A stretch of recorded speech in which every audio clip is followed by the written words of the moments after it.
जय भारत दोस्तों। 40 दिन बचे हैं प्रीलिम्स 2026 को, तो अब हम स्ट्रेटेजी की बात करते हैं कि एकेडमिक स्ट्रेटेजी और नॉन एकेडमिक दोनों कैसे होनी चाहिए। एकेडमिक में आपके जीएस को कैसे हैंडल करना है, कौन सब्जेक्ट को कैसे हैंडल करना है, मॉक्स को कैसे हैंडल करना है, पीवाईक्यूज़ को कैसे हैंडल करना है, और उसके बाद में क्या बोलते हैं सीसेट को कैसे हैंडल करना है। और नॉन एकेडमिक में अपन बात करेंगे कि मेंटल हेल्थ को कैसे हैंडल करना है, डिसिप्लिन को, मोटिवेशन को, उन चीज़ों को कैसे हैंडल करना है। तो 40 दिन बचे हैं, आप लोग यहाँ पे अगर हैं तो अज्यूम कि आप लोग सिंसियर कैंडिडेट ही हैं, तो देखते हैं 40 दिन को हम बेस्ट वे पॉसिबल कैसे जो है यूटिलाइज़ कर सकते हैं। देखिए, एकेडमिक की पहले बात करते हैं, तो कुछ पॉइंट्स मैंने लिखे हैं आपको क्रिस्प में 10-15 मिनट में आपको बताता हूँ कि देखो आपने सब कुछ पढ़ लिया इस टाइम पे, आप 40 दिन बचे हैं मतलब आपने सब कुछ पढ़ लिया, और जो नहीं पढ़ा वो कोई बात नहीं, ठीक है। कोई भी एक दो सब्जेक्ट भी प्रीलिम्स में रह जाता है तो कोई बड़ी बात नहीं है, ठीक है। 100 क्वेश्चन है यार, नेट आपको कितने 55 क्वेश्चन 60 क्वेश्चन सही करने हैं तो आपका सिलेक्शन हो जाएगा, ठीक है। थोड़ा अब अगले 40 दिन माइंड सेट पे है ना, एकेडमिक इज ऑल्सो मतलब नॉन एकेडमिक की एकेडमिक वाला भी जो माइंड सेट से सोल्व होगा अब अगले 40 दिन में, ठीक है। तो आपने एटलीस्ट मान के चलना है कि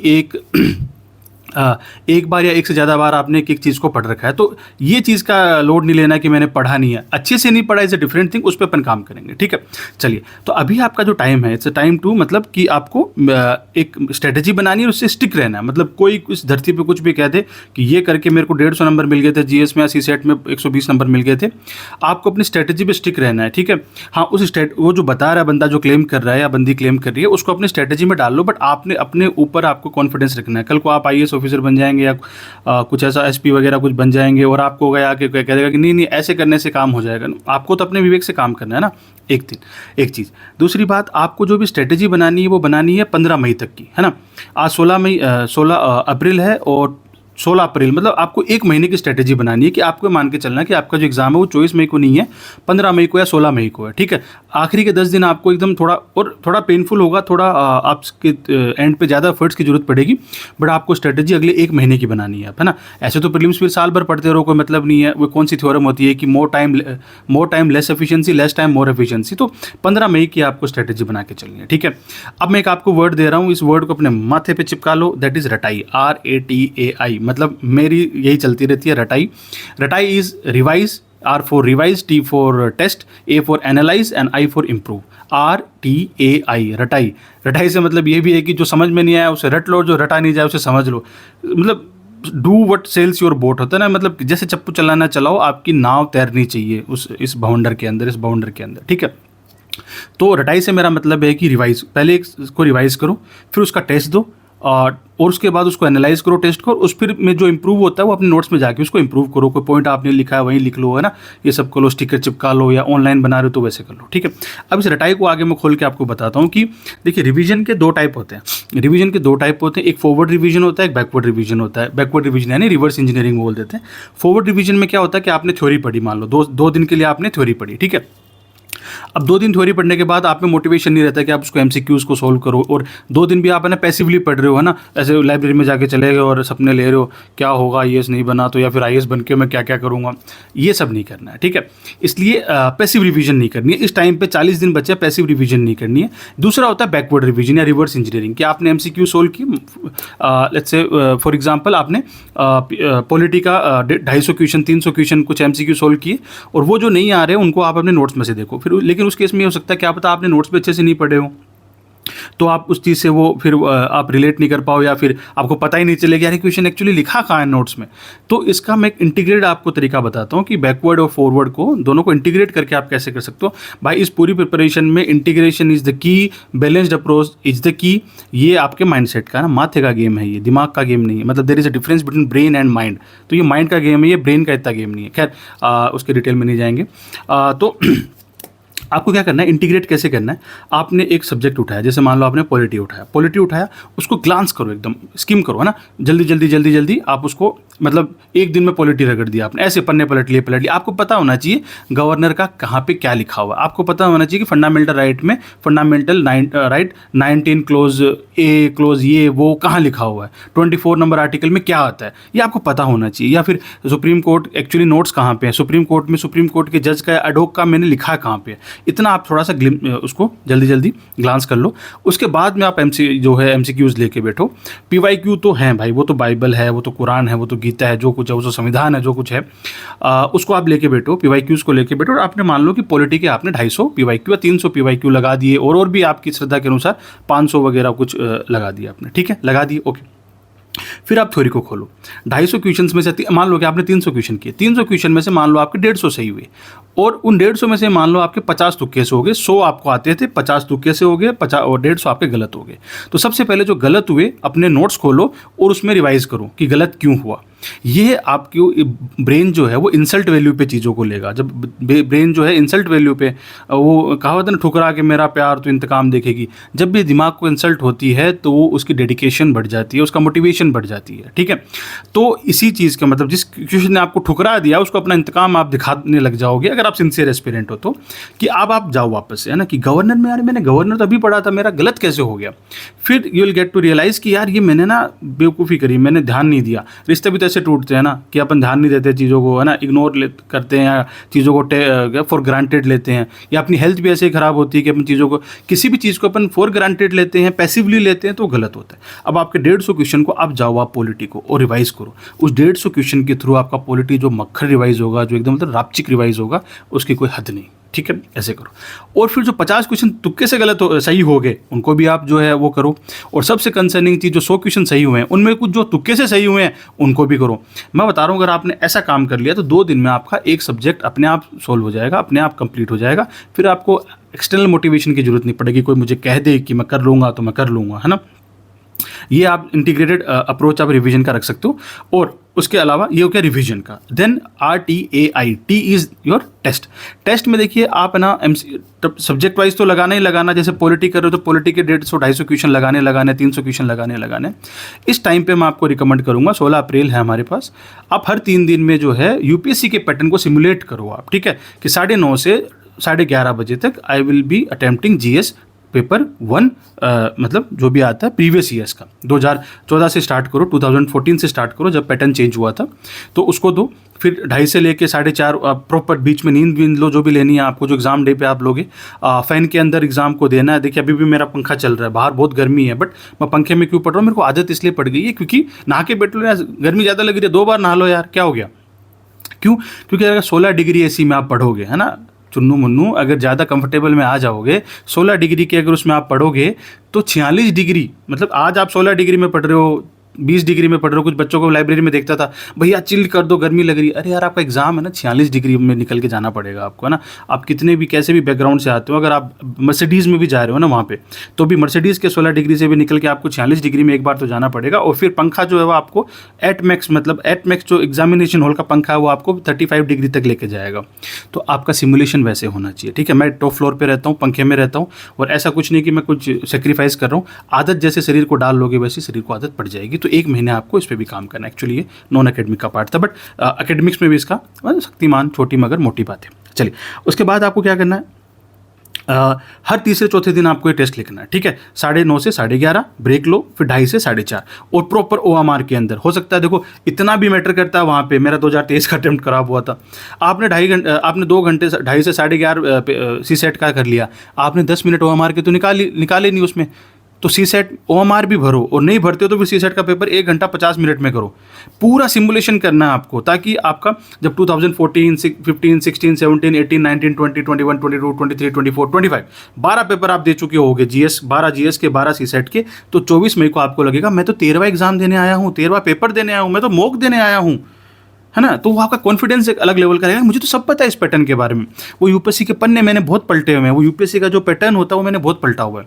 ये 12 पेपर, 12 और 12 24 तो आपको देने ही देने, मॉक आप दो चाहे मत दो इस टाइम पे, ये तो सुपर डुपर इंपॉर्टेंट है, और ये आपको 15 मई से पहले निपटा लेना है, ठीक है। ये हो गया R मतलब रिविजन का मैंने आपको बताया, T फॉर दिस टेस्ट का मैंने आपको बताया। एनालिसिस वही करना है, हर पेपर को, हर क्वेश्चन को बार बार पढ़ने। मैं आपको एक चीज़ दिखाता हूँ, 1 मिनट, है ना, पोस्ट करता हूँ वीडियो एक बार। ये देखो एक पेज है जैसे ना, ये फंडामेंटल राइट्स का कुछ पेज है। अब इसको मैंने ना अलग अलग बार पढ़ा, एक बार पेंसिल से, एक बार पेन से, एक बार फिर येलो हाइलाइटर से, एक बार ग्रीन हाइलाइटर से, एक बार, और जहाँ पे जो मिला लिख लिया, ऊपर लिख लिया। अब ये मैंने मतलब मेरा एक सोर्स ये रहता था, मैंने खुद से बनाया था ये सब कुछ, तो इसमें लक्ष्मीकांत भी डाल दिया, इसमें कोचिंग के नोट्स भी डाल लिए, सब कुछ डाल लिया, इसको इससे रिलेशन बना दिया, ये कर लिया, वो कर लिया। अब मुझे इस टॉपिक के लिए और कहीं जाने की जरूरत नहीं है। अभी भी अगर मैं कुछ नया पढ़ता हूँ तो ये जगह यहाँ पे है, मैं यहाँ लिख लूँगा, यहाँ लिख लूँगा, नीचे लिख लूँगा, ठीक है। नीचे अगर और ज़्यादा लिखना है तो इस पर एक स्टिकर डाल के दोबारा से छोटा छोटा लिख लूँगा।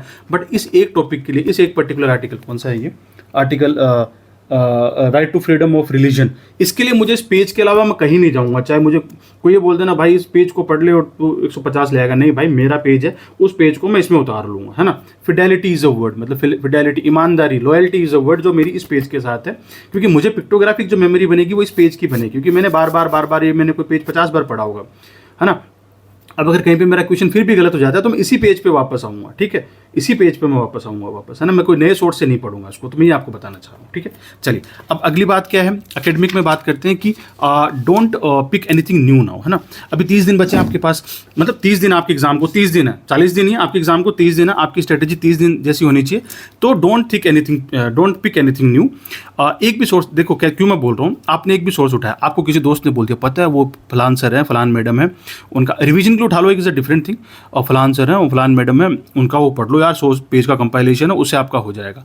अब भाई पॉइंट बात है, अगर 100 पेज पढ़ भी रहे हो तो मैं इस टाइम पे मैं क्या करूँगा, क्योंकि मैंने बहुत टाइम वेस्ट किया ऐसे इन सब चीज़ों में आज, बट मैं क्या करूँगा, अगर मैं दे रहा हूँ 2026 तो अच्छा लिया भाई 100 पेज लिया, इसको भी रगड़ देंगे, उन 100 पेज को मैं वापस अपने नोट्स में लिख लूँगा, है ना। और क्योंकि वो 100 पेज वो होंगे ना भाई के, वो जिसने भी टीचर ने पढ़ाए होंगे, उस 100 पेज में से बिलीव मी 80% तो वो चीज़ें सेम ही होंगी, तो जो 20% चीज़ें जो अलग होंगी मैं यहीं पे अपने ऊपर नीचे कहीं लिख लूँगा, उसका भी मैंने अपने में डाल लिया, मतलब उसकी शक्तियाँ भी मैंने ले ली। वो भगवान बलि जो नहीं करते थे, सुग्रीव के बड़े भाई थे, तो सामने वाले की शक्तियाँ सारी ले लेते थे। तो ऐसे आपको करना है, ठीक है। कोई भी बेस्ट मटेरियल वो करे, आपने मेरी मैपिंग की सीरीज़ देखी होगी, वहीं पे लिख लो भाई, सब कुछ हमारा बेस्ट है जो कुछ है।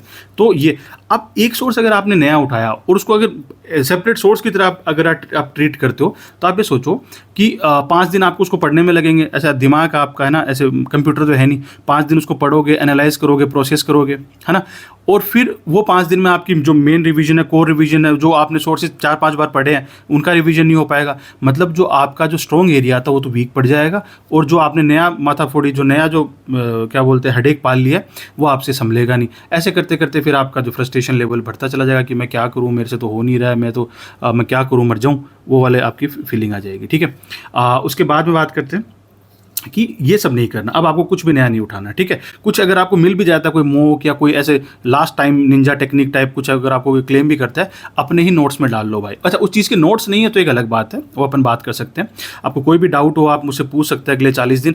27 वाले बच्चों के लिए रिक्वेस्ट है, एक बार थोड़ा सा 40 दिन आप रिलैक्स कीजिए, आराम से पूरी साल करेंगे। अभी जो है 26 वाले बच्चों के लिए है कि 40 दिन @DRMANOJ3434 ये मेरी DM पर्सनल ID है, या फिर आप टेलीग्राम चैनल में भी कुछ डाल दीजिए, मैं आपको बता दूंगा, ठीक है। मेरे किसी भी मैसेज के नीचे कमेंट डाल दीजिए, मैं आपको DM या फिर वहीं पे रिप्लाई कर दूंगा, ठीक है। तो ये RTAI स्ट्रेटेजी है, अपने आप आपका इंप्रूव होगा। आज अगर आप कट ऑफ से 20 नंबर नीचे हो, मान के चलो, ठीक है, आपको GS में कट ऑफ चाहिए कम से कम 120 नंबर का आपको टारगेट करना है, और क्या बोलते हैं CSET में आपको कम से कम 100 नंबर का या 120 नंबर का टारगेट करना है। तो अभी अगर नहीं है तो कोई इशू नहीं है, मैंने एक बार कहा था ना कि आज नहीं पास होना है आपको, 40 दिन फेल होते जाओ, कोई दिक्कत नहीं है, आपको 24 मई को पास होना है, ठीक है। चलिए, और अपन तो 15 मई का ही रख रहे हैं टारगेट, तो हो जाएगा।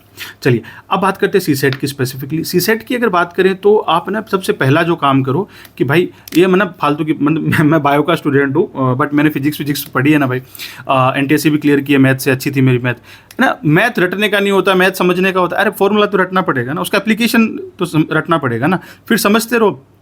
अगर आपने किसी एक LCM का कोई 10 क्वेश्चन किए हैं तो 11वां अगर 11th क्वेश्चन जब एग्जाम में आता तो उसको सोल्व कर लोगे आप, सिंपल सी चीज़ है ये। तो पहले तो भैया फॉर्मूले रट लो, है ना। पहले मैं आपको एक अपना चार्ट दिखाता हूँ कि 22 और 23 में प्रीलिम्स फेल हुआ था, फिर अचानक 24 में मैं कैसे पास हुआ, वो मैं दिखाता हूँ आपको। ये देखो भाई, मैंने ना क्या किया, मैंने सारा का सारा CSET ऐसे लिख लिया, है ना, सारा का सारा CSET ऐसे लिख लिया, और इसको मैंने अपने दीवार पे चिपका लिया, ठीक है। ये सारा मैंने लिख लिया, और एक चार्ट में तो होगा नहीं ओबियसली, तो ये सारा का सारा मैंने पहले तो अपने एक चार्ट पे चिपका लिया, है ना, चिपका लिया। ये 2 चार्ट बने मेरे, है ना, ये मैंने उस पर चिपका लिया। उसके बाद मैंने अपने दोस्तों के साथ बैठ के इसका रिवीजन किया कि तू वो बोल इसका फॉर्मूला मैं लिखता हूँ, तू बोल मैं इसका फॉर्मूला लिखता हूँ। सिर्फ फॉर्मूला का रिवीजन किया कि यहाँ पे ऐसा क्वेश्चन आएगा तो मैं फॉर्मूला लगाऊंगा, ये वाला लगाऊंगा, ये वाला लगाऊंगा, ताकि वो 2 घंटे में एग्जाम में आपका दिमाग कम से कम पहले फॉर्मूला तो ला के दे दे आपको, एप्लीकेशन की बात तो बाद में। उसके बाद मैंने टॉपिक वाइज उठाया, जैसे मान लो कि मेरे को ये करना है कि कैलेंडर का करना है, तो मेरे को कैलेंडर का याद है ना कि हाँ ये 3 ही चीज़ लगती हैं, इसी से क्वेश्चन अलग अलग टाइप के बनते हैं। तो अब मैं वहाँ क्वेश्चन इजीली कर लूँगा, नहीं हो रहा तो आगे, इसका मतलब मैंने नहीं पढ़ा, आगे चलो वाई टू टाइम टेस्ट टाइम है ना। सीसेट की मैं अलग से भी आपको स्ट्रेटेजी बताऊंगा, बट अभी के लिए मोटा मोटा आपको ये करना है। और टॉपिक वाइज आपको PYQ लगाना है कि आप जैसे कैलेंडर पढ़ रहे हो तो 50-100 क्वेश्चन मिल जाएंगे आपको, 50 आपके PYQ मिल जाएंगे और इधर उधर से मिल जाएंगे, इतने लगा लो मोर देन सफिशिएंट है। फिर आपको PYQs लगाने, जो मैं आपको बता रहा था 2:30 से 4:30 बजे तक, और ऐसे लेट के लगाना। इससे क्या होगा कि कोई चीज़ आपको आ रही है, एक क्वेश्चन को मैं आपको 3 मिनट दूंगा, आप उसको अच्छे सॉल्व कर पाओगे। एक ही उसी क्वेश्चन को आप प्रेशर कंडीशन में वो 2 घंटे में जब आपको 80 क्वेश्चन टोटल करने हैं, आप हो सकता है सोल्व नहीं कर पाओ। तो वो रियल टाइम सिचुएशन आपको टेस्ट करते रहनी है, अदरवाइज मतलब है ना। UPSC ऐसी जर्नी है भाई, जिस चीज़ को इग्नोर किया ना लाइफ की तरह, UPSC जिसको इग्नोर किया, जिसको ग्रांटेड लिया, वो छोड़ के चली जाएगी, है ना, या छोड़ के चला जाएगा, कुछ भी हो, चाहे पर्सन हो, चाहे करियर हो, चाहे वटेवर जो भी, हेल्थ हो, चाहे कुछ भी, ठीक है। और ये आपको हो गया। सीसेट का एक अलग से भी बनाएंगे, डिटेल में करेंगे। सीसेट के मैं आपको फॉर्मूले भी रटवा दूंगा, है ना। अभी है अपने पास 40 दिन, मचा देंगे, कोई दिक्कत नहीं। अब आते हैं नॉन एकेडमिक पे, है ना। नॉन एकेडमिक, यहाँ पे नॉन एकेडमिक ज़्यादा जरूरी रहेगा, आपका माइंड ज़्यादा जरूरी रहेगा इस एग्ज़ाम को निकालने के लिए, बजाय आपके एकेडमिक के। क्योंकि माइंड मतलब मन के हारे हार है, मन के जीते जीत, है ना, लगा रहे बेटा मनप्रीत। तो ये आपको माइंड पे ज़्यादा काम करना है, क्योंकि एकेडमिक्स भी आपकी उसी से सॉल्व होंगे। तो एक मैं आपको बात बताता हूँ, अभी आप ना ब्रूट मेजोरिटी के लिए प्रिपेयर करो। जैसे होता है ना इलेक्शंस के टाइम पे जो पॉलिटिकल पार्टीज़ है, वो इस बार प्रचंड बहुमत आएगा, अगर कितनी 200 सीटें हैं तो हमें तो 180 आ रही हैं। आपका क्लेम इतना हाई होना चाहिए अपने आप के साथ, मतलब किसी और के लिए नहीं, अपने आप के साथ क्लेम इतना हाई होना चाहिए। अगर 200 नंबर का पेपर है अगर, तो मेरे तो 150 आ रहे हैं इस बार। Prepare for that brute majority. और फिर होता क्या है रियलिटी में, वोट वाले दिन 1 वोट से भी अगर आप जीत गए ना, 1 वोट से भी जीत गए तो आप तो जीते हुए माने जाओगे। अगर 200 सीटें हैं विधानसभा के अंदर, जिस राजस्थान की विधानसभा में 200 सीटें हैं, तो आप पार्टीज क्लेम करते हैं कि इस बार तो 150 जीत रहे हैं, एक बार तो क्लीन स्वीप कर देंगे, 160 जीत रहे हैं ना, 101 पे सरकार बन जाएगी। ये आपको मतलब ये पूरा स्पेक्ट्रम ऑफ मेंटालिटी आपको रखना है कि prepare for the brute majority, और फिर लास्ट में उतना तो आके आप गिर जाओगे आराम से, कोई दिक्कत नहीं। आप प्रिपेयर ये करोगे यार मेरी जनरल कट ऑफ है इतनी 92 मार्क्स है, मेरे 93 आ जाए, तो नहीं आएंगे कभी भी, ठीक है। और मेरे तो SC की कट ऑफ है, या ST की कट ऑफ है, या PH की कट ऑफ है, या OBC की कट ऑफ है, उसको नहीं टारगेट करना, उसे 40 नंबर हाइक टारगेट करना, ताकि आप जनरल की कट ऑफ के भी ऊपर रहो, आपकी कोई भी कैटेगरी हो, ठीक है। और प्रीलिम्स आप जब जनरल में क्लियर करते हो तो आगे उसका फायदा होता है, वो बाद में देखेंगे अपन, ठीक है। एक चीज़। दूसरी चीज़ ये है कि कोई भी बच्चा देखो, अगर आपके ना आपने प्रीवियस ईयर अटेम्प्ट दिए हैं, अगर आपकी कट ऑफ मान लो इस बार लास्ट ईयर कट ऑफ 92 थी जनरल की, और आपके अगर 88 तक मार्क्स हैं, 85 तक है, मतलब आप सिंसियर कैंडिडेट थे, ठीक है। ये 10 नंबर बढ़ाने में पूरे साल में जोर आता है, लेकिन आपके नंबर इस 30, 40, 50 थे, तो आप अपने आप को बेवकूफ़ मत बनाना कि आप सिंसियर कैंडिडेट थे। आप सिंसियर कैंडिडेट नहीं थे। अभी भी अगर आपके 50 नंबर आ रहे हैं तो 40 दिन में उसको 100 तक ले जाना इस मतलब वेरी मच ईजी, वो कर सकते हैं अपन, ठीक है। चलिए, दूसरा है कि एक माइंड सेट के लेवल पे एक बात बताता हूँ कि जो कहते हैं ना कि अगर आप किसी चीज़ को सच्चे दिल से चाहे तो पूरी कायनात उसको आपसे मिलवाने में लग जाती है। एक्चुअली कायनात आपका दिमाग की है। क्यों?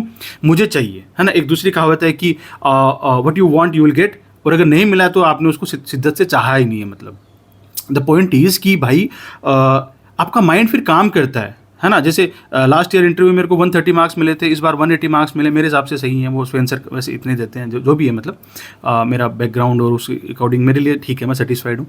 बट बात ये है कि मैंने 50 नंबर ऐसे बढ़ाए कि मैं पूरी कायनात के पीछे पड़ गया कि मैं भाई UPSC मेंबर्स के पास जाऊँगा, मैं सब कुछ करूँगा कि नंबर बढ़ाए कैसे जा सकते हैं, और वो बढ़ गए। मैं अपने अप्रोच में चेंज करूँगा, हो सकता है कुछ गलती हो सकता है कि मैं सामने अब 6 टाइप के अलग अलग मेंबर हैं, तो उनको मैं कैसे कन्विंस करूँ, ये वो फ्ला ढिका। मैं तो यार मेंटल हेल्थ का स्टूडेंट हूँ, साइकोलॉजी का स्टूडेंट हूँ, MBBS मैंने किया, मेरे से तो फिर मेरे को पता चला कि मैंने एक्सपेक्टेशन अपने आप से ज़्यादा रख ली थी, 200 नंबर की एक्सपेक्टेशन रख ली थी, तो नहीं हो पाया होगा, या सामने जो बंदा था, जो चेयरमैन थे, उनको पसंद नहीं आई होगी मेरी बात। इस बार मैं किसी एक्सपेक्टेशन से नहीं गया था, मैं यार दे दो जो देना, अपन तो चिल है, ठीक है, कोई दिक्कत नहीं, डॉक्टर है, कर लेंगे, मतलब माइंड सेट के सब पे मैंने काम किया था। तो ये कायनात है ना, ये आपका दिमाग है ना, इसी ये कायनात है। आप चाहोगे वो आपको मिल जाएगा, और आपको नहीं मिला मतलब आपने चाहा नहीं है, तो आप चाहो इस चीज़ को, ठीक है। अगली बात करते हैं कि कुछ लोगों का ये है कि मतलब कांस्टेंट आ रहा था कि डिस्ट्रैक्शन ज़्यादा है, मैं बैठ नहीं पाती हूँ या बैठ नहीं पाता हूँ, फ़ोन को यूज़ करता रहता हूँ, ये करता रहता हूँ। यार देखो, रिस्पेक्ट करो, है ना, आप अपने काम की रिस्पेक्ट करो, ठीक है। मैं पूरे दिन से, मान लो मैं फॉर एग्जांपल दे रहा हूँ कि मैं पूरे दिन से लगा हुआ हूँ, मैं कम से कम 300 बच्चों की मैंने पर्सनली क्वेरीज को सोल्व किया है, ठीक है। अगर मैं इस टाइम पे यूट्यूब या कुछ गूगल कुछ चलाता रहूँ, तो मतलब मैं अपने काम की रिस्पेक्ट नहीं कर रहा हूँ, तो मुझे रिस्पेक्ट कैसे मिलेगी सोसाइटी में, आप ये मान के चलो। और आप यार, आप स्टूडेंट नहीं हो, आप समझो इस बात को, आप स्टूडेंट नहीं हो कि आपने मतलब इधर पढ़ रहे हो और उधर टेक्स्ट कर रहे हो और क्या कर रही है और क्या कर रहा है। आप स्टूडेंट नहीं हो, आप एस्पिरेंट हो। और एस्पिरेंट किसकी हो? तो most highest job in the country, उसके आप एस्पिरेंट हो। तो आप अपने आप को वैसे ट्रीट करो कि मैं एक, मतलब मेरे टाइम की वैल्यू है, मेरी वैल्यू है, मैं आई कांट मतलब वेस्ट माई टाइम, है ना, डूइंग दिस स्टफ, है ना। यार मेरे पास मतलब मैं जब था तब था, मतलब फेसबुक भी था, सब कुछ था। पिछले 5 साल से आई डो नॉट हैव, मतलब फेसबुक अकाउंट नहीं है, इंस्टाग्राम का अकाउंट नहीं है, और मेरी ज़िंदगी में मतलब ऐसा कुछ भी नहीं है कि कुछ उससे मेरा कुछ घट रहा है, ठीक है। अच्छा, यूट्यूब का रिकमेंडेशन भी ऑफ ही पड़ा रहता है, मतलब यूट्यूब पे भी मैं सर्च करता हूँ वो आता है, ठीक है। अदरवाइज तो क्या होगा, आपने कुछ सर्च किया और वो आपको वही वो दिखा रहा है, वही कुछ चैम्बर बन जाएगा माइंड में, और आपकी एनर्जी कितना ड्रेन होता है ना। इन चीज़ों का आपको ध्यान रखना। अपनी इज्जत करो भाई, अपने समय की इज्जत करो, 40 दिन की इज्जत करो, तभी आपको इज्जत मिलेगी। और मैं बता रहा हूँ, कोई नहीं मरता यार, कोई नहीं मरता, मेहनत करके कोई नहीं मरता है। इंसान मेहनत नहीं करता है, फिर वो उसको नेगेटिविटी आती है, तब जरूर वो कुछ अनिष्ट काम कर लेता है, परंतु मेहनत करके ना इंसान को हमेशा पॉजिटिविटी आती है। जब इंसान मेहनत करता है, उसके बाद फेलियर और सक्सेस मैटर नहीं करता है, उसके बाद सुकून आता है, क्योंकि मैंने मेहनत की भाई, कम रह गई मैं और आगे कर लूँगा, ठीक है। चलिए, उसके बाद बात करते हैं शेड्यूल की। शेड्यूल आपको देखो, आपको ना रियल सिमुलेशन करना पड़ेगा कि 24 मई को आप क्या क्या करने वाले हो। 24 मई को आप क्या क्या करने वाले हो। सुबह 5 बजे से उठ के, क्या आप 24 मई को 9 बजे उठने वाले हो? नहीं ना। 24 मई को आप 6 बजे उठने वाले हो, तो आज से 6 बजे उठना स्टार्ट करो। 24 मई को आप क्या नाश्ता करने वाले हो? 24 मई को आप सुबह छोले भटूरे खाओगे? 5 छोले भटूरे नहीं खाओगे ना, तो आज भी मत खाओ। 24 मई को आप हल्का नाश्ता करने वाले हो, आज भी हल्का नाश्ता करो। 24 मई को आप 9:30 से 11:30 पेपर लिखने वाले हो, आज भी पेपर लिखो आप। 24 मई को आप क्या करने वाले हो वहाँ पे? एसी में पेपर लिखने वाले हो? नहीं ना। पंखे में लिखने वाले हो? आज भी सारे पेपर पंखे में लिखो आप, ठीक है। हाँ, 24 मई की रात को आप जो है एसी में सोने वाले हो, तो आप रात को एसी में सो सकते हो, बट 24 मई को 9:30 से 11:30 और 2:30 बजे से 4:30 बजे तक आप पंखे के अंदर बैठने वाले हो, तो पंखे के अंदर ही बैठो आप, पंखे के नीचे बैठो आप, ठीक है। क्या आप सोफे पे बैठ के पेपर देने वाले हो? नहीं ना। स्टूल पे बैठ के देने वाले हो या किसी चेयर पे बैठ के देने वाले हो, तो उसी पे बैठो। टेबल पे आप पेपर किस पे सोल्व करोगे? बेड पे ऐसे उल्टे लेट के करोगे? टिक टिक टिक नहीं करोगे ना, तो टेबल पे करो, ठीक है। सारा का सारा सिमुलेशन करो, सारा का सारा सिमुलेशन करो। मैं बता रहा हूँ आपको, 20-30 नंबर तो इसी सिमुलेशन के आ जाते हैं कि आई नो द प्रोसेस, मैंने इसको बार बार रिपीटेडली किया। व्हाट इज परफेक्शन यार? परफेक्शन ये तो होती है, प्रैक्टिस इज परफेक्शन, एक बार। दूसरी बात कहते हैं टू कंट्रोल द थॉट्स, है ना, 5वां पॉइंट एक्चुअली ये, टू कंट्रोल द थॉट्स, कि हमारा माइंड है ना, वो डबल एज्ड स्वॉर्ड है, वो 2 धारी तलवार है। वो इसके उधर भी धार है, इधर भी धार है। अगर वो सही चलेगा तो इधर धार से आपका फायदा करेगा, नहीं चलेगा सही तो इधर वाली धार से वो आपको ही काटेगा। तो आपको क्या करना है, ज़्यादा आगे का नहीं सोचना है कि आप फेल होगे तो क्या होगा, फेल होगे तो दोबारा एग्जाम दोगे क्या होगा, दूसरी एग्जाम दोगे क्या होगा, मरना तो नहीं है ना। कुछ नहीं होता यार। मतलब मैं बहुत बार फेल हुआ हूँ इसमें। मतलब जब मैं पहली बार प्रीलिम्स फेल हुआ था, तो यार मेरा ना इंटेलेक्चुअली ईगो हर्ट हो गया था, यार मैं कभी फेल नहीं हुआ, मैं फेल कैसे हो सकता हूँ। बट लाइफ इज़ लाइफ भाई, लाइफ में failure is a part and parcel of life, तो इसको आपको समझना पड़ेगा। इस फीलिंग को, क्योंकि नेचुरल भी है, अपन मशीन तो है नहीं, आएगी फीलिंग, तो अपने को क्या करना है, 3 दिन का प्लान बनाओ। जो मैंने अभी जितनी मैंने आपको रटाई वटाई जितनी भी स्ट्रेटेजी बताई है, 3 दिन का प्लान बनाओ आप, ठीक है। 3 दिन में बैकवर्ड रिवीजन करो, फॉरवर्ड रिवीजन करो, इंटीग्रेटेड करो, जो करना करो। 3 दिन का प्लान बनाओ। जैसे आज मैं बैठ के आज रात को बैठ के मैं 17 का, 18 का, 19 का, और मैं आपकी बात नहीं कर रहा हूँ, मैं अपनी ये भी बनाता हूँ कि मैंने जो स्लॉट रखा हुआ है कि मैं बच्चों को कब रिप्लाई करूँगा, मैं उसी में रिप्लाई करूँगा। उसके अलावा आप मेरे को कुछ भी बोल दो, मैं रिप्लाई नहीं करूँगा, क्योंकि मैंने अब स्लॉट में तभी रखा हुआ आपको, है ना। अगर मैंने स्लॉट में रखा है कि आज रात को पार्टी करनी है, तो मैं करूँगा भाई। उसके बाद में मतलब दुनिया इधर की उधर हो जाए, क्योंकि मैंने अपने आप को वो रिवॉर्ड देना है, मैंने वो अपने आप को वो देना है। मतलब अगर मैंने अपने स्लॉट में रखा हुआ एक चीज़ जो बिना स्लॉट के मैं करता हूँ, या किसी को भी करनी चाहिए, माँ बाप से बात, वो बिना स्लॉट के करनी चाहिए, छोटे बच्चों से बात। उसके अलावा हर चीज़ स्लॉट में होनी चाहिए। इवन इस टाइम पे अगर आप अपने लव्ड वन से भी बात करो, क्या बोलते, स्पाउस या क्रश या जो भी जिससे बात करें, क्रश से तो बात ही नहीं होती ना, क्रश बनाओ, क्रश ही क्यों होता या क्यों होती। आपके जो भी लव पार्टनर्स हैं उनके साथ अगर बात करो, उसका भी स्लॉट होना चाहिए ना। कुछ नहीं बिगड़ेगा 40 दिन में, है ना। और दिमाग लगाओ आपकी 40 दिन ऐसे पटा के रखो, है ना। अगर आप किसी रिलेशनशिप में 40 दिन में पटा के रखो कि यार देखो, सुबह सुबह फ़ोन कर लो, रात को फ़ोन कर लो, इग्नोर मत करो, गुस्सा मत करो, कुछ मत करो यार। आप IAS बनने वाले हो, आपको पूरा जिला चलाना, आपको पूरा देश चलाना है, तो आप मतलब आप खाक पूरा देश चलाओगे अगर आप अपनी पर्सनल लाइफ को नहीं चला सकते हो। एकदम चिल रहने का, चिल रहने का, हाँ बेबी ठीक है बेबी कोई बात नहीं, रात को बात करते हैं, ओके मेरा अच्छा चल रहा है, 40 दिन बाद देखना मेरा प्रीलिम निकल जाएगा। मोटिवेटेड रहो, सामने वाले को आप पॉजिटिव बोलोगे, मम्मी देखना आप इस बार मेरा निकल जाएगा, देखो मैं पूरा लगा हुआ हूँ, ये लगी हुई हूँ, आप मोटिवेटेड रहोगे, आपके आसपास पॉजिटिव वाइब्स जाएंगी, लोग मोटिवेटेड रहेंगे। ठीक है, चलिए इसमें हाँ, तो मैं ये कह रहा था कि 3 दिन का प्लान बनाओ, उसको एग्जीक्यूट करो। 3 दिन का प्लान, तो 7 दिन में आप 3 के 2 प्लान बनाओ, या 3.5 दिन के 2 प्लान बनाओ, और फिर आप थोड़ा सा ब्रेक लो, है ना, माइंड को थोड़ा सा फायर ना करने लग जाए तो ब्रेक लेना। And last but not the least thing कि stay away from negative people, है ना, stay away from negative environment, negative people, negative thoughts. अगर कोई आपके सामने कचरा कर आपको नहीं पसंद है, उस जगह से चले जाओ। 40 दिन में आपको लड़ना नहीं है किसी से, अवॉइड कर दो उस चीज़ को। ठीक है, कोई इंसान आपको रिपीटेडली कह रहा है कि तेरा तो नहीं होगा, तेरा तो नहीं होगा, है ना, आपकी लाइब्रेरी में आपके बगल में कोई बच्चा बैठा है ना, एकदम खुद भी टॉक्सिक है, खुद भी सब कुछ है, आपको भी कह रहा है कि 40 दिन में कुछ नहीं हो सकता, 40 दिन में कुछ नहीं हो सकता, सबसे पहले उसको अपनी ज़िंदगी से किक आउट करो। या आपकी कोई गर्लफ्रेंड है, आपका कोई बॉयफ्रेंड है, आप लड़की हो आपका कोई बॉयफ्रेंड है, या फिर आप लड़के हो आपकी कोई गर्लफ्रेंड है, वो कह रही है 40 दिन में होता है क्या, ये सब तो फालतू की बात है, उसको पहले 40 दिन के लिए ब्लॉक करो, है ना, कि साला मेरा हो नहीं हो तू निकल यहाँ से, तू होगा तो मेरा नहीं होगा। ठीक है, 40 दिन के लिए अपनी मेंटल सेरेनिटी पे आपको फोकस करना है। ठीक है यार, अब देखो ना, टॉम क्रूज की मूवीज देखी होंगे, मिशन इम्पॉसिबल, मतलब नहीं होने वाले काम भी वो कर रहा होता है, हालांकि वो सिनेमा है बट लोग करते हैं ना, लोग करते हैं, नहीं होने वाले काम भी करते हैं। मतलब आप कोई भी ऐसी चीज़ देखोगे, मतलब आपने देखा होगा वो डॉक्टर कलाम का जो पहला प्रोजेक्ट फेल हो गया था, है ना, और उस टाइम डॉक्टर धवन जो थे इसरो के चेयरमैन थे, उन्होंने रिजाइन दिया था, लास्ट मोमेंट में वो टेक ऑफ अच्छे से नहीं हुआ था, इसलिए वो फेल हो गया था। मतलब लास्ट मोमेंट तक भी आप अगर सही से चलते रहोगे तो काम हो जाएगा, द पॉइंट इज दिस, है ना। और आपको क्या करना है भाई, 40 दिन के लिए अपने आप को डिजिटली डिटॉक्स करके रखना है ना।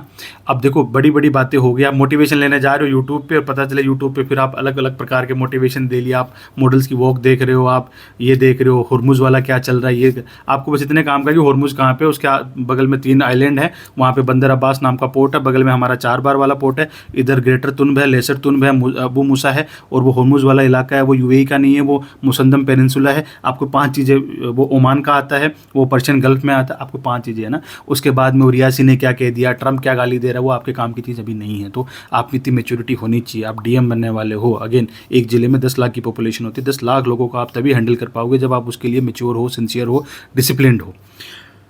हाँ, 40 दिन है भाई, आपके पास तो 30 ही दिन है, 30 दिन में आपका एग्जाम है। कोई लड़ाई में नहीं मरता, देखिए समझिए बात को, है ना। फाइटर्स नेवर डाई, या तो वो जीत जाते हैं या वो अमर हो जाते हैं, फाइटर्स नेवर डाई। इस अप्रोच के साथ आपको चलना है कि 40 दिन बाद आपके दिमाग में 24 मई को आपका पेपर कैसा भी जाए, कैसा भी जाए, एक तो आपने अगर 40 दिन अच्छे से बिताए हैं, 40 दिन मोटिवेटेड होकर बिताए हैं, अपने पास्ट के बैगेजेस को अपने ऊपर हावी नहीं होने दिया है, अपने आपको किन्हीं लोगों ने रिजेक्ट किया है, उन चीज़ों को अपने आप पर हावी नहीं होने दिया है, किसी के नेगेटिव थॉट्स को आपने अपने ऊपर हावी नहीं होने दिया है ना। कुछ लोग ऐसे होते हैं यार कि मतलब अच्छा बोल ही नहीं सकते, मतलब है ना, आप मतलब वी आर है, मतलब अपने घर की बात है, मैं आपको बताता हूँ, कुछ लोग है ना अपने मुँह से गोबर रखते हैं, है ना, कुछ लोग अपने मुंह से गोबर फेंकते हैं, उन लोगों से दूर रहना आपको, है ना। वो दिखने में कितने स्मार्ट हो, वो उनको कितने ज़्यादा इंटेलिजेंट हो, है ना। कुछ लोग ऐसे होते हैं खुद पढ़ के आएंगे और अपनी टॉक्सिसिटी दूसरों को देंगे। जो इंसान अपने मुंह से मतलब गोबर फेंक रहा है ना, उससे आपको दूर रहना अगले 40 दिन। ठीक है, आप चाहे अकेले रहो 40 दिन, अच्छे थॉट्स, भजन सुन लो यार, अपने मम्मी पापा से बात कर लो, आपके सिबलिंग्स अगर मोटिवेटिंग उनसे बात कर लो, जो करना है। अरे मेरे से वीसी पे बात कर लेना यार 40 दिन, है ना। और सुनाओ सर क्या चल रहा है।